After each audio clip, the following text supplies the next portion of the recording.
whole issue of the Holocaust, I think, is really ironic because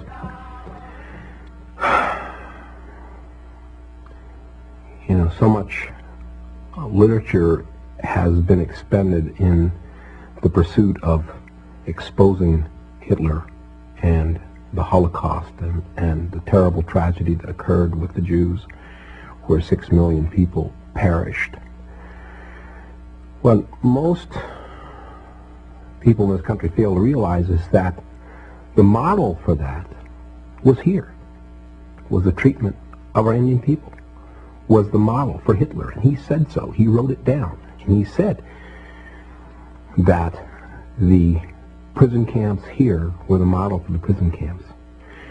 Also, the whole notion of turning the people against themselves within the prison camps and keeping them busy with each other so that they couldn't escape or didn't have other ideas was also born here, and he copied it. He thought it was a very good plan, and he really admired Andrew Jackson. So it's a little known part of history, but it is a reality. And nobody's ever really addressed it. Nobody's ever really talked about the Holocaust here. I mean, there were conservative figures, 19 million Indian people living in North America. 19 million. And by 1970, there were 260,000. They didn't move to Hawaii, or they didn't go to Sweden. Where did they go? They are gone. They were gone. Killed. Murdered. But 19 million people. That's not a Holocaust.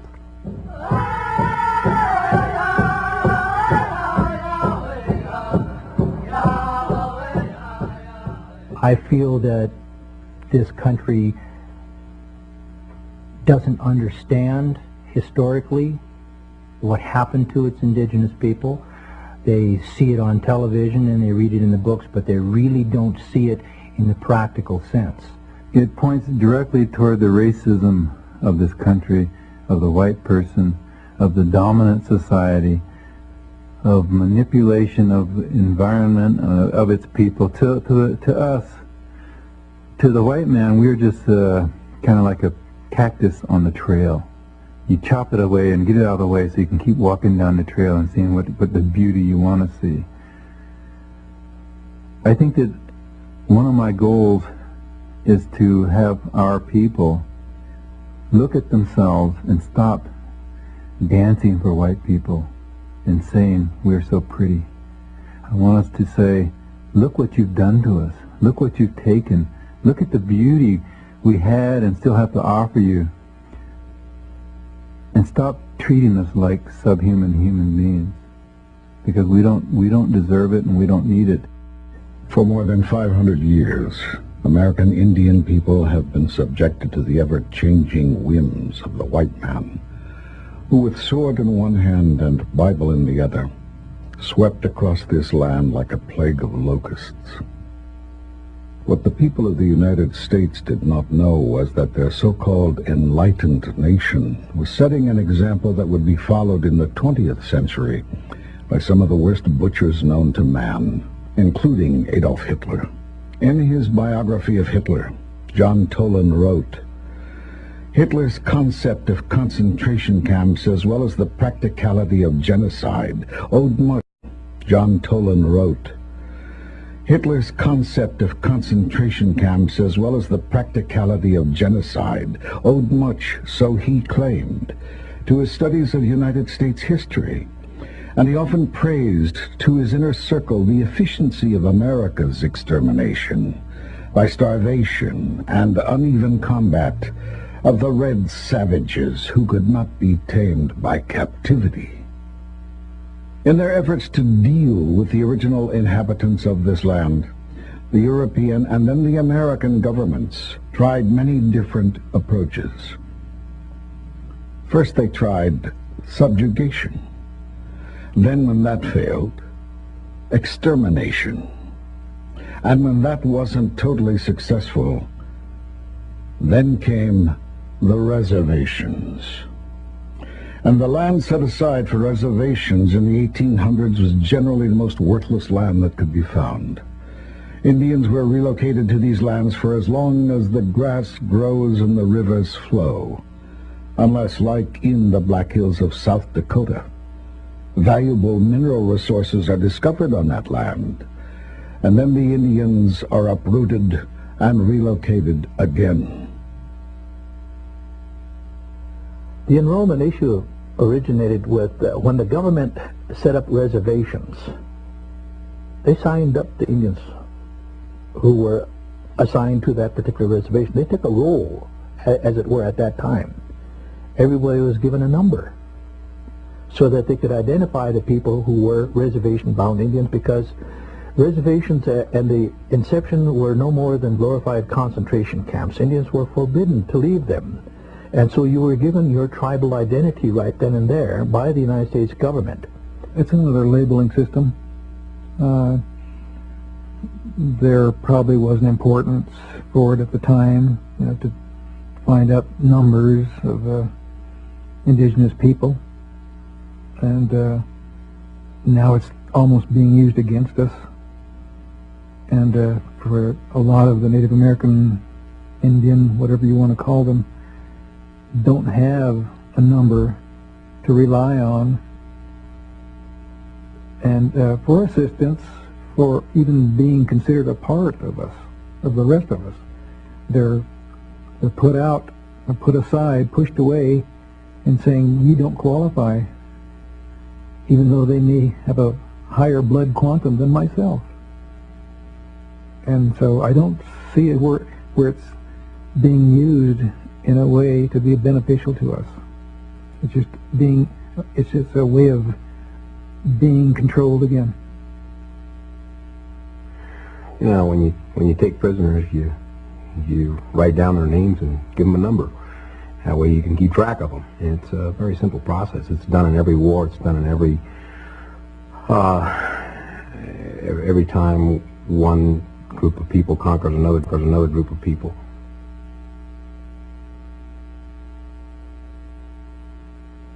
When I was younger, I was extremely angry about it. Now there's a sadness because things will never be the way that they used to be. It will never happen.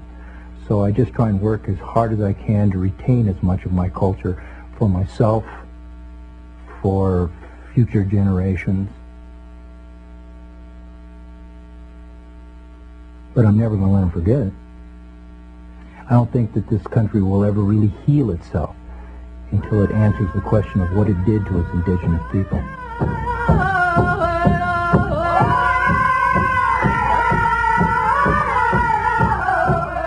But confining Indians to reservations wasn't enough for many hawkish political and military leaders. Nothing short of total annihilation of the American Indian was acceptable in their eyes. Colonel John Chivington, known as the Fighting Parson and head of the 1st Colorado Cavalry, told a gathering of church deacons, "It is simply not possible for Indians to obey or understand a treaty. To kill them is the only way we will ever have peace and quiet." Later that same year, he led 700 soldiers on a surprise raid against a peaceful band of Cheyenne who were camped along Colorado's Sand Creek. Just before the dawn attack, he told his men, "Kill them all, children as well. Nits make lice." 400 people, mostly women, children, and elders, were murdered that day, as an American flag and a white flag of peace flew high over the camp's tallest teepee. As tribe after tribe was successfully depopulated, demoralized, and imprisoned on reservations, political winds shifted and extermination began to fall out of favor. Assimilation became a new byword of a concerned citizenry, and so an educational model to make Indians into imitation white men was proposed. The centerpiece of this plan was the Indian boarding school system designed by former Indian fighter Captain Richard Pratt. His motto, "Kill the Indian, save the man." was the central philosophy which destroyed Indian families and societies by sexually violating man. Was the central philosophy which destroyed Indian families and societies by sexually violating and brainwashing generations of Indian children into believing that their language, culture, clothing, and their very identity was evil. In actuality, the effect of the boarding schools was far more devastating and far-reaching than its creators ever conceived. It is now recognized that the boarding school experience has affected multiple generations of Indian people with such symptoms as alcoholism, drug abuse, incest, sexual abuse, and other major dysfunctions. Almost every Indian person alive today, no matter how successful, carries the residual psychological scars of yesterday and must grapple with the question, when it's all over, will I be Indian or white?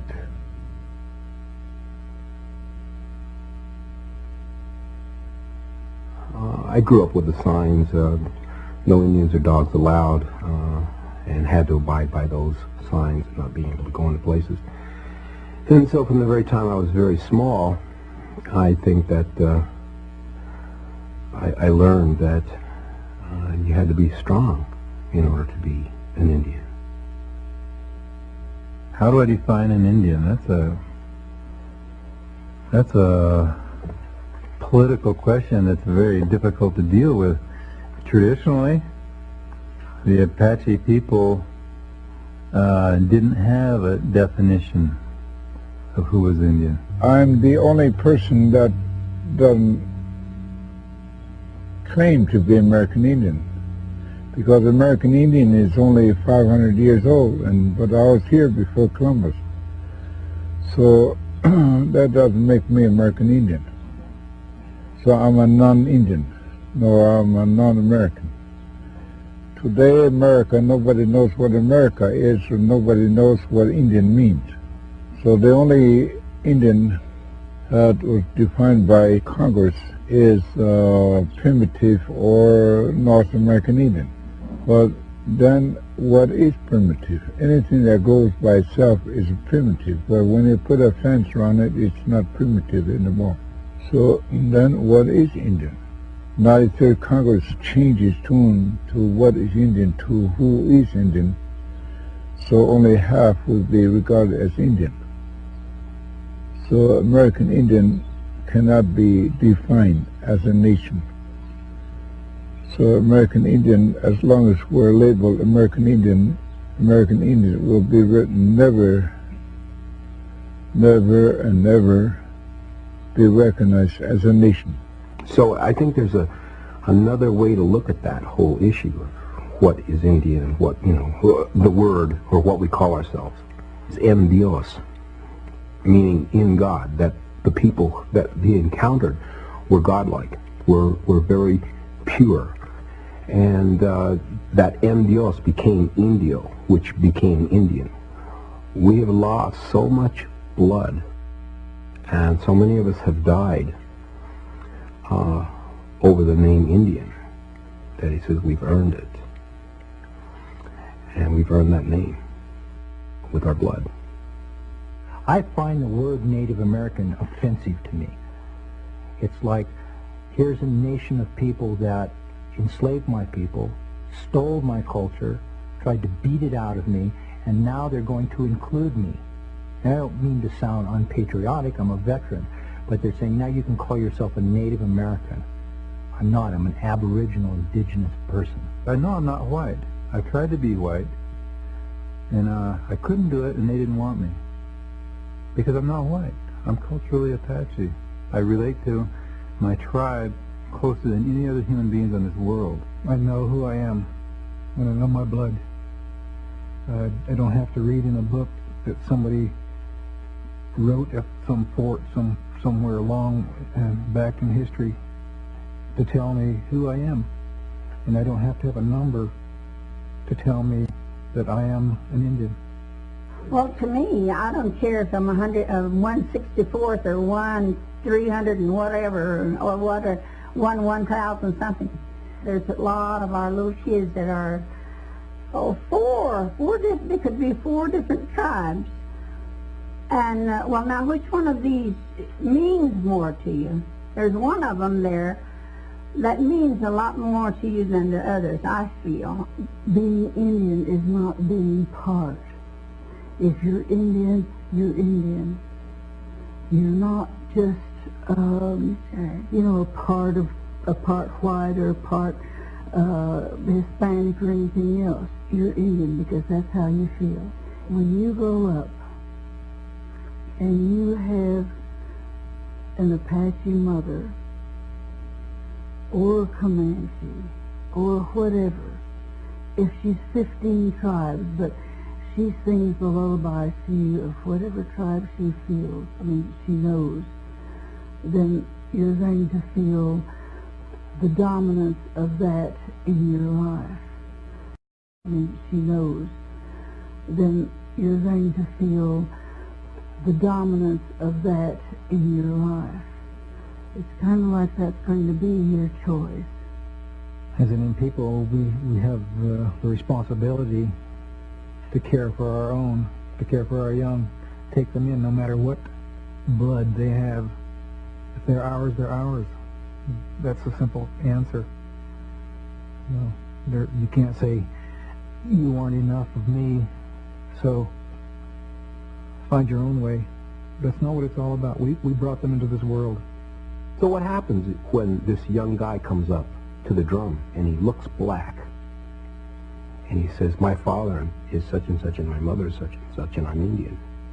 What do you say? And I want to learn the song. What do you say to him? And he said, you better make a place on the drum for him and have him sit because he's one of us. My mother was only half Apache, but that's always, I've never felt like I was anything but Apache. It was always because my father was always singing and always teaching us about Apache, so I felt like we were Apaches, and that's all we were. And I think my mother felt that way too, because she never said anything about being white. It was always Apache. Everything she did, she made dresses and she beaded and made purses and all kinds of things, and she made those, and they were Apache, and that's what she wanted to teach us, to dance Apache, to sing Apache. And that's what I'd like to give to my children, to help them to realize that they're Apache. And one of the things we went to was something in Oklahoma, and there were all these people in their minks, and their tuxedos and their formals and everything.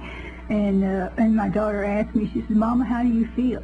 You're wearing an Apache dress, and all these other people are all dressed up. I said, I feel like I'm the most beautiful person here. I said, because I'm Apache. And that's the way I feel.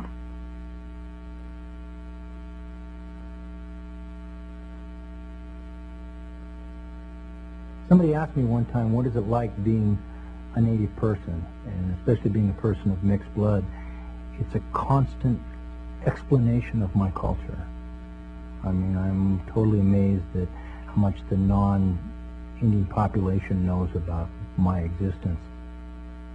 As far as tribal identity is concerned, this is, for many years, back in the times when this hatred and hostility about American Indians in our own country was so prevalent that many people who left the reservations, Native people who left the reservations, hid their tribal identity so that they could be accepted by the dominant society.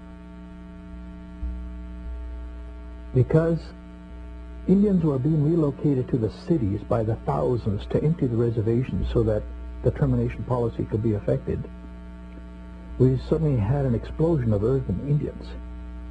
The urban Indians oftentimes did not, once they had children, they would not enroll them with their own tribe. They didn't take the time or the effort, or, as one Indian said, what's it worth to be an Indian? In the 1950s, the federal government instituted yet another new Indian policy known as termination. The purpose of this policy? to eliminate tribal governments and tribal lands, along with any vestige of tribal identity, so that the Red Nation would become part of America's great melting pot. A major part of this program launched another relocation campaign which offered training, jobs, and a part of the American dream to any Indian who would leave the reservation and move to the city. What most Indians who signed up for the relocation program found instead was isolation, alienation, and further disintegration of their culture and identity. And so this policy became one more chapter of the American Holocaust. But relocation is not a dead policy of the distant past. It is an active policy of the present day. By order of the U.S. government, more than 12,000 Navajo people have been forced in the last 25 years to move from their traditional homelands on Big Mountain in Arizona, to be resettled one more time on land nobody wants, contaminated desert bottomlands of the Rio Puerco, downstream from the largest radiation spill in American history. The reason for relocation this time? The discovery of one of the largest coal deposits ever found in North America. The most recent law which strengthened and accelerated this forced removal was introduced by Senator John McCain and signed into law in 1998. Because as Indians, we're not pulling together. We're so fragmented, and still that's the white way, to break us up, make us weak.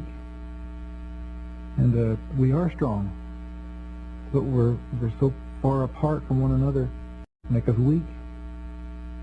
And we are strong, but we're so far apart from one another and can't come together on the issues. Would just as soon go their way and say, oh, you take care of it. We exclude, cut out, don't let in. Where is that tradition? What's that tradition from? It's from Europe. So we're being good white people when we do that, when we're being exclusive, but we're not being what our ancestors were. This world loses 6 million Jewish people, and the world feels sorry. The world loses 50 million indigenous people in this continent, and the world doesn't care. It's ongoing. And I say that with a great deal of sadness because a lot of the times the Holocaust is perpetuated by our own. And it's not necessarily the outsiders. I mean, we've learned our lessons well. We've learned how to be divisive. We've learned how to take the tools of colonization and use them on ourselves. And we've done that very well, thank you. And the Holocaust goes on today. People are dying all over the world. There are Geronimos all over the world fighting for their people. And dying sad.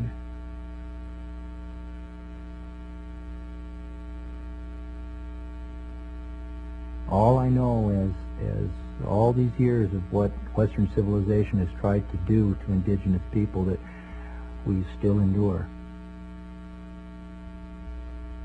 I'm proud of my people, and I'm proud of who I am, and what they did and what they stood for.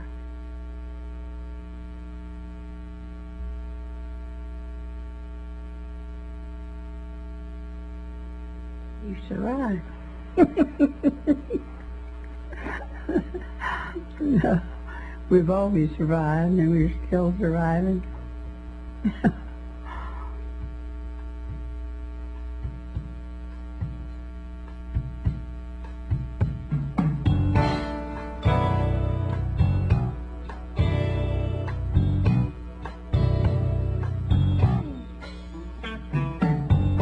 Went down to the river to wash my purify my soul. Dance to the sun, pray for the ones who can help themselves no more.